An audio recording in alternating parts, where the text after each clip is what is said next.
My friends know me as Skeeter, and we are in a place I call the center of the middle of nowhere. Actually, we're in the high desert of New Mexico, and I've decided to try to go on my own in this rustic environment. I don't know what the hell I was thinking when I chose to do this. There's so many times I think I've bitten off too much to chew this time, and I don't know what I'm doing here. And then there's other sublime moments where it's really quite worth it. One of the colleges I went to was New Mexico State back in the mid-'70s, and made a fairly good friendship with one of the professors, and he invited me to go camping in the Gila. I didn't even know what the Gila Wilderness was at the time. So they take me camping in the Gila, and they exposed me to hot springs, and basically I just lost my mind. I'm from New York City, the Bronx originally, and water comes out of faucets with a sink, So hot water bubbling up out of the ground was just no concept in my mind about that at all. So I'm sitting soaking in these, warm pools in the middle of nowhere. I mean, it was nothing. And, for a city boy, it was like, well, this must be Mother Nature at her finest. I don't think it gets much better than this. So that's why I fell in love with this rustic outdoor nowhere area. Since we bought the land and we bought cheap land, we bought totally raw land. I mean, there was no road here, there's no telephone poles, there's no water lines, no gas lines, no sewer lines, no electricity. It was just raw land. People come out here to go hunting. I got to chase them away now, or they'll be shooting around me. So after you get your road cut in and you got your place leveled out where you're going to build, first thing you need is water.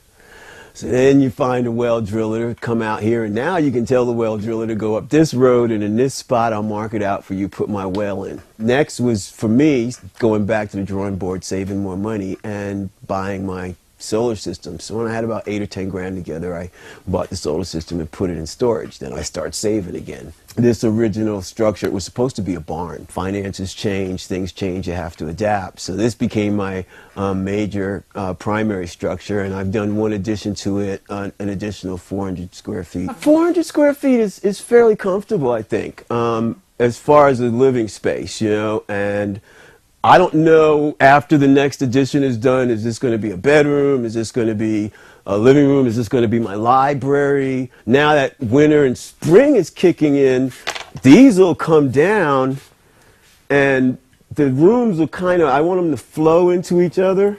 I actually found a refrigerator that I could use, because the refrigerator's got a pretty heavy load on it, and that's one thing about being off the grid. One of your main concerns is your electrical loads. So in the daytime, when my panels are creating power, I'm able to use a lot of things, power tools and so forth. But at night, I don't want to have real heavy loads going unless I have a real strong reserve of batteries. It's a 10.2 cubic foot fridge. It's maybe 2 inches less wide and maybe 1.5 inches less tall than your average refrigerator you'd buy at Walmart or Home Depot or whatever. And my water tower is where I had the well put in, and the well is actually right outside this wall, and this tower is supporting my tank. So my process was, keep it simple, stupid. You're going to need some way to get water to what you're going to use. And the way they do it in municipalities is with gravity feed pressure. So if I have a tower, all I got to do is pump the water up to the tower, then I've got gravity feed pressure, and anytime you turn on the faucet, you've got water. Composting toilet this time, since I'm planning on raising the tower, had to be temporarily installed over here. So I'm just doing a tent thing, and here's what a composting toilet looks like. A really simple functional design. You've got this handle which allows you to crank a tub inside so that you can always aerate the compost. And what's happening is, once you put your fecal matter in there, what you want to do is add a mixture of wood shavings and peat moss. And this allows the microbes and bacteria to grow in that environment. And as the bad ones that we don't like eat are getting eaten by the good ones and they break down, it goes from just being fecal waste into what we term as compost, something that's been naturally broken back down and can be returned to nature. I haven't even gotten a stove yet. I'm just propane and a wood burner and you know, a little stove. Mostly I drink tea. I don't even cook here that much. I'm a bachelor, you know what I mean? So you see what my food stock is, right? Peanut butter jelly, nuts, you know, cookies, cereal. You got a microwave. But I've got a microwave, I've got a coffee maker, I've got a fridge, so you know, if I really want to, I can cook meals. That's one of the early control modules for tracking the sun, and it's just got 2 photocells on either side of that black little pylon there. And the way it was designed originally was so that after the sun went down, and this is facing as far west as it'll go, after another 30 minutes with no sun hitting those sensors up top, then it would go and it would rotate all the way back east and be ready to face the sun for the next morning. Each panel is rated at 48 watts, and these are ancient panels now by their own, or antiquated anyway. Panels now at about the same size will give anywhere from 2 to practically 5 times as much power. We've got panels now putting out 200 watts. 48 watt panels are like nothing.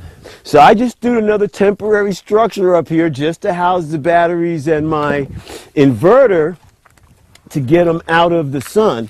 You know, you want to ground your system. You want to have this charge controller so that your batteries don't get overcharged or don't get, you know, overdrained. With just this one little, you know, battery bank of 4, I go 3 days overcast. With a bank of 12, I should be able to handle like fridge running all the time, music stereo all day, and a 5-day overcast period. Wow. The maintenance on your batteries, that's crucial. They dry out, your cells die, and you got to go invest in new batteries. But these should last you 7 to 10 years easy.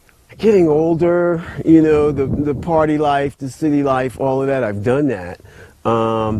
Having privacy, someplace to call your own, that's all paid off. I don't have to worry about missing a monthly mortgage. I don't have to worry about monthly payments on gas, electricity, water, sewage, all of that.